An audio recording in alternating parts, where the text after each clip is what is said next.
Alright, time to travel to Middle Earth. This is the One Ring second edition. As you can see, we got the whole map of the world.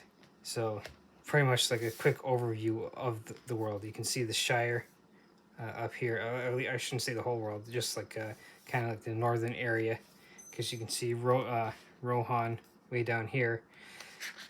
So basically, it's just the eastern part, or western part of the world. And so, like usual, it breaks it down in the table of contents for like how to be able to play this game.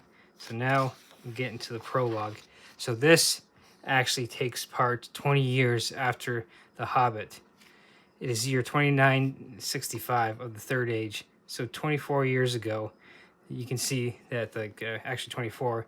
The Battle of the Five Armies happened. So basically, The Hobbit. So this is showcases based on Tolkien's work. So 20 years after The Hobbit. So there's still a ton of time before Frodo and Sam and the Fellowship go off on their adventure. So this is pretty much talking about like how to run adventures in this. So it gets like how you see the timeline. So you can see here like 2941 is pretty much 2942 is the pretty much the adventure of Bilbo, and then we get the subsequent years and like what happens, and so then we get into what happens pretty much how we get into this game and everything. So the dungeon master here is called the lore master. So potato type of thing. So lore master, game master, dungeon master, narrator, like they called in Blue Rose. So that's pretty much getting you set up for this game. Then in chapter 2 here, we pretty much get into the dice rolling and how we go about abilities and stuff. So it's sort of like a D&D, like with the ability rolls and checks and stuff like that. So it talks about how to pretty much the equivalent of the DCs or difficulty rolls and stuff. So gets into the modifiers and penalties and stuff like that. And so then it talks about the conditions that you face, sort of similar to the conditions in D&D, but not as probably in depth and everything. So then we get into the actual character sheet, as you can see, strength, heart, and wits. So heart is pretty much you could say kind of your willpower. Gets into all the different categories of this, and this is totally different than the D&D or Pathfinder or anything. So you can see your different skills, how you're good with axe, athletics, awareness. And so each, as you can see, has each in a sense attribute has different abilities that you'll use, and you roll a certain amount of dice and stuff. So then we get into chapter 3, the actual adventures.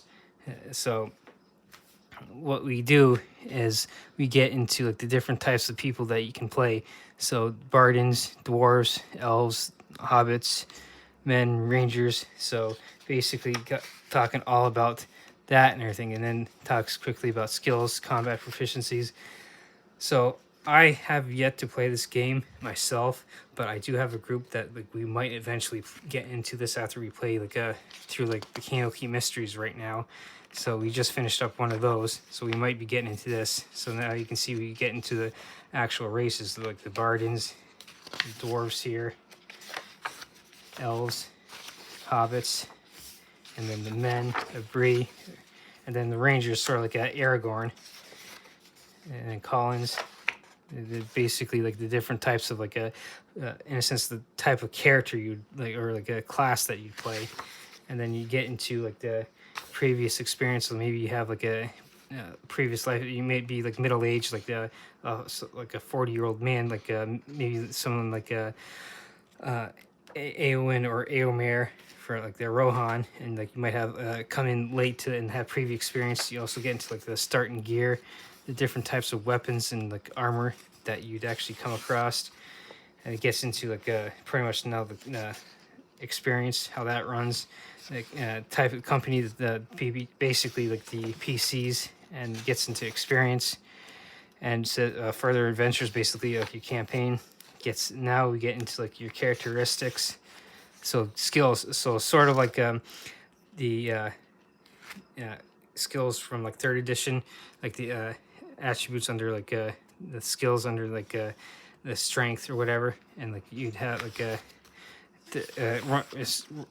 roll similarly to D&D, but like I said, I have yet to play this game myself, and so, but being having with Lord of the Rings being one of the first books I ever read, this is something that is interesting. So I do have a early video on the starter set. So like if you're not necessarily kind of hesitant to get something as in depth as this, you could always do like the starter set. And so like I'm always big on starter sets, especially if you're new, so that way you can get kind of a taste for stuff.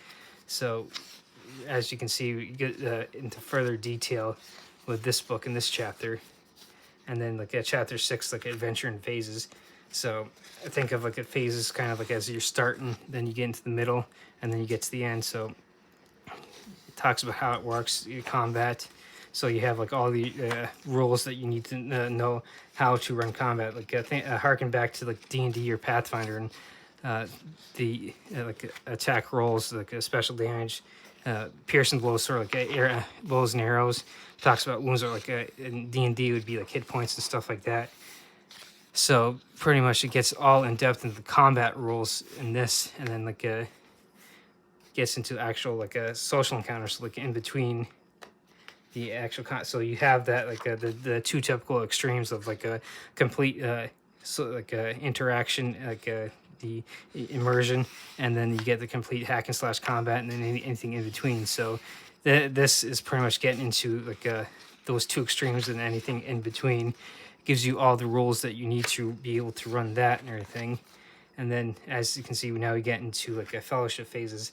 So you can see when it describes here, you can kind of take a break or whatever during winter, which like historically in our real world, like a lot of times military campaigns would take breaks during the winter. So like and it gets into like the now the phases of how this actually works and everything. So like think of like the seasons, like spring, fall, summer, fall, and winter.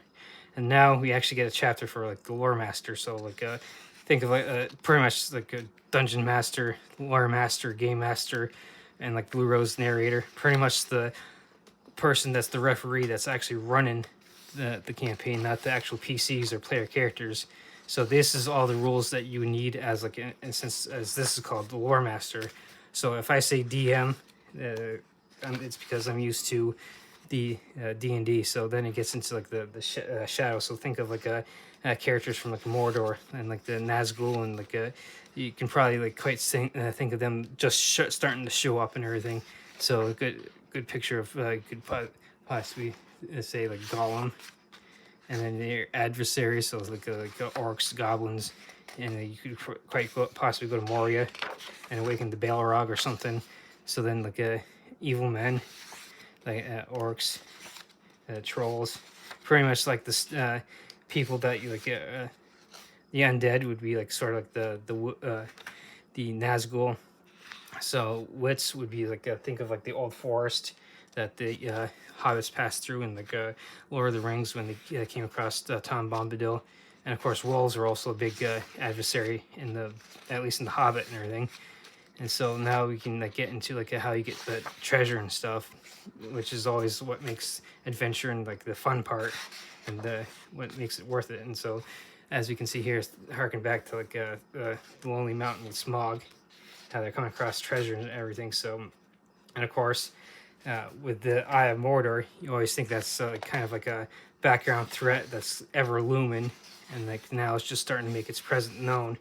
And so now we get into chapter 9, the actual world and everything. So it actually breaks it down in this chapter into like the actual sections, and describes like each little section in detail and everything. So that way you have enough background information, so you're not coming in blind and like, oh well, I have to make something off the fly. So now you have like this part describing stuff in each little part. Like you can see like the Weathertop where like the hobbits and Aragorn visited, and the Fellowship of the Rings. This way, like I said, you can have like a good idea, so you're not going in blind, and you can kind of have a good idea in case things go sideways. So always be like prepared, because like that pretty much always happens. Like you have like an adventure that you go from point A to point B, but then they end up going sideways to point C, and so hey, look, I need all this information, so that way I know how to be able to get them from point A, they go sideways to point C, and then get them back to point B and everything. So now you can see the appendixes where it goes, it kind of gives like you NPCs, and you can come across. You see Bilbo, Gandalf, and like some of these characters I'm not necessarily as familiar as they should be. Like of course I mentioned Tom Bombadil earlier, so then you've got the of course landmarks as well that you can use, like like the Weathertop I mentioned and everything. So it gets into the details of stuff like that, and here in the appendices. So like harken back to getting yourself prepared in case things go sideways, and instead of going point A to point B, they go from point A to point C and sideways. So this is all about running the game of the One Ring. Now they do have the character sheet in the back, as you can see, that you can like go into like your local library and scan and print off. Or I'm sure like I'd have to look into it myself, but I'm sure like you can print that off online as well and everything. So it's the back of the character sheet as well. And then back we actually have a hexagon region of like the map, so it makes like traveling across it much easier, because like think of like the dungeon crawl and everything. So this is pretty much the One Ring role-playing game. So this is the second edition book. So like I said, it should have like a video on the starter set, one of my earlier videos. So if you're not necessarily wanting to get in depth into like a book like this thick and everything, and you just want to do a starter set, those are always the cheaper option that you can get into and like kind of wet your feet and be like, oh hey, this is actually fun, let's get the book and let's go even further deeper. So that's why like I'm always big on starter sets. But if you're someone who's like nah, I don't want a starter set, I want to get right into it, don't hesitate to get a book like this. So this is one of the many alternatives that are out there that aren't D&D or Pathfinder.